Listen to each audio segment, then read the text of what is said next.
ఏం సంజన, సంతోషమేనా? ఓ teddy bear, సిగ్గుపడ్డం నీకు రాదు గాని నువ్వు ఎక్కువ కష్టపడకు.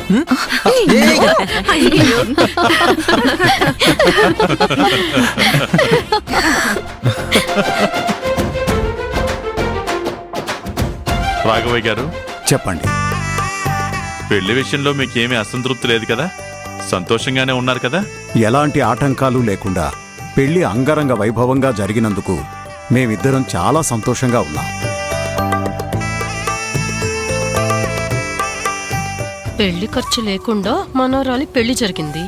సంతోషంగా ఎందుకుండరు? ఉంటారు. తంతే కోట్ల ఆస్తులు వచ్చి పడ్డారు.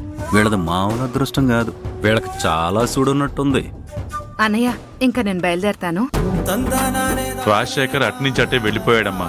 ఇంటికి కూడా వస్తే బాగుండేది. మీరు మనసులో ఎంతో కష్టం పెట్టుకుంటే తప్ప పెళ్లికి రాలేరన్నయ్య. ఇంటి దాకా ఏమొస్తారు? సరోజా, అప్పుడే వెళ్ళడం ఏంటి? నువ్వే ముందుండి శోభన కార్యక్రమానికి ఏర్పాట్లు చేయాలి. అది అవును సరోజ, ఆ శుభకార్యానికి నీ చేతుల మీదుగా ఏర్పాట్లు జరగాలి. అది అయ్యాక బయలుదేరు. సరే అన్నయ్య.